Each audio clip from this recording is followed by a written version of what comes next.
నమస్కారం. నా పేరు శ్రీరామ్ శర్మ.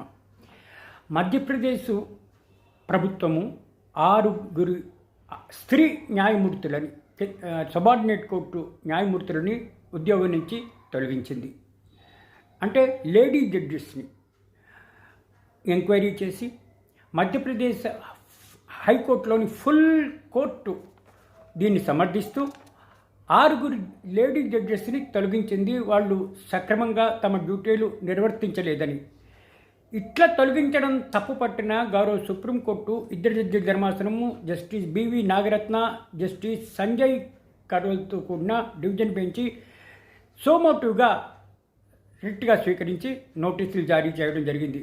ఇట్లా 6 లేడీ జడ్జెస్ని తీసేయడం ఏంటి, దీనికి తగిన కారణాలు ఏంటి, అసలు నిజంగానే వీళ్ళు తప్పు చేశారా లేదా, వీటన్నిటికీ మాకు కౌంటర్ ఫైల్ చేసి తమ ఎక్స్ప్లెనేషన్ ఇవ్వండి అని చెప్పేసి సోమోటివ్గా గౌరవ సుప్రీంకోర్టు స్వీకరించింది. ఇట్లా నోటీసులు ఇవ్వడం జరిగింది.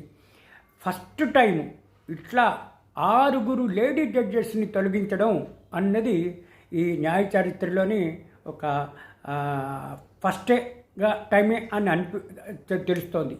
కాబట్టి ఇది ఎందుకు తొలగించారు, ఈ 6 న్యాయమూర్తులు చేసిన తప్పేంటి, అసలు వీళ్ళు నిజంగా డ్యూటీ సరిగ్గా చేయలేదా, ఏమైనా అక్రమాలకు పాల్పడ్డారా, లంచాలు ఏమైనా తీసుకున్నారా, లేకపోతే ఇట్లా జడ్జిమెంట్లు సరిగ్గా రాయలేదా, ఇవన్నిటినీ క్షుణ్ణంగా పరిశీలించి తమ రిప్లై ఇయ్యమని మధ్యప్రదేశ్ ప్రభుత్వానికి ఇట్లా నోటీసు ఆర్డర్ చేసింది.